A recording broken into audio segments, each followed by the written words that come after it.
Hello, everyone. Here's a quick look at the top trending international stories making headlines today.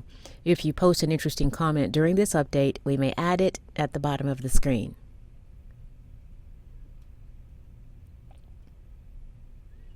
French government leaders are accusing the UK of not doing enough to help France combat illegal channel crossings.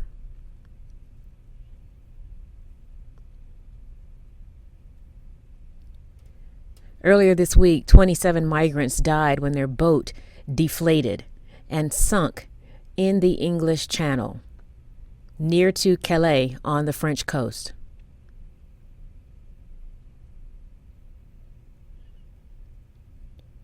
French President Emmanuel Macron says the UK needs to share the responsibility in dealing with the crisis. And British Prime Minister Boris Johnson says France should do more to deter people from attempting to cross the channel. But French Interior Minister Gerard Darmanin says that criminal smugglers alone should be the ones blamed for the tragedy. The fiance of murdered Saudi journalist Jamal Khashoggi is asking pop star Justin Bieber to cancel his upcoming concert in Saudi Arabia to send a powerful message to the world that Bieber's name and talent will not be used to restore the reputation of the regime that kills its critics. Khashoggi was assassinated at the Saudi consulate in Istanbul in 2018. Bieber is set to headline Saudi Arabia's Formula One race on December 5th, along with performers A$AP Rocky, Jason Derulo, and other artists. No word from Bieber yet on whether he will cancel his performance. In Bulgaria, officials are trying to determine the cause of the bus fire that killed 45 people, including 12 children. It is the deadliest bus accident in the country's history. The fire was so intense, authorities say flames quickly overwhelmed almost everyone on board, and it will be difficult to identify the victims or even be certain how they died. The people on the bus were mostly tourists from North Macedonia, returning home after visiting Turkey.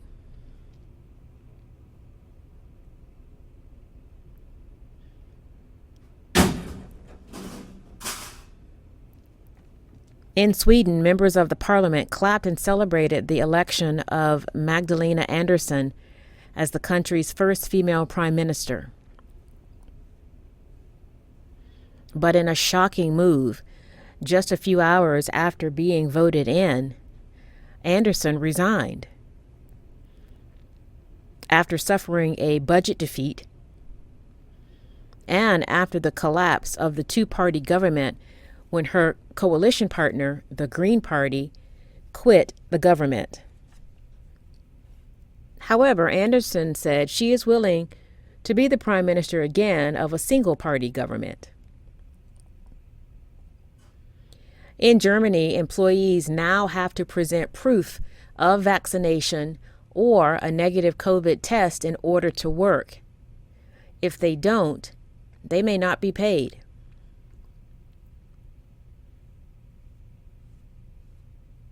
Under new legislation designed to help curb the country's fourth wave of COVID infections, employers have to check the status of employees every day. Those who refuse to present their status won't be allowed to enter the workplace, and employers can legally stop paying them. But the new law says whenever possible, people should work from home, and companies must offer at least 2 free tests a week for their workers.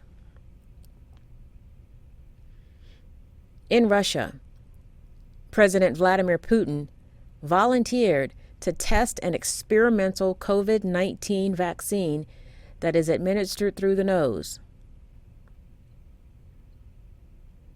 Putin has already received 2 vaccine shots, 1 booster shot, and says he's willing to take part in this nasal experiment for his 4th vaccine. The nasal vaccine developers say it is convenient, painless, with minimal side effects, and after clinical tests, they will begin the new nasal vaccine rollout.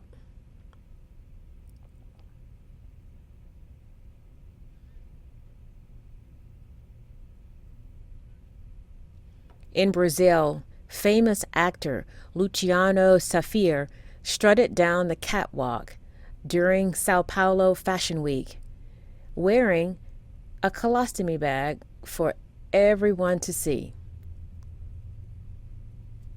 Safir experienced complications from COVID-19 and had to have part of his colon removed, rerouting his body waste into the colostomy bag.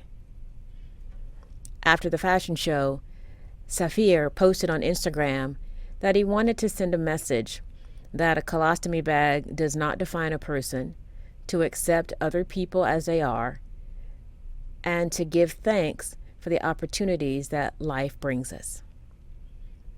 Sign1News will be broadcasting international news updates in ISL every Sunday. A big thank you to our Sign1News app supporters. You help make this broadcast happen. You can download the Sign1News app by heading to the App Store or Google Play Store on your smartphone. You can also watch on Apple TV, Amazon, and Roku. Bye-bye. See you next week.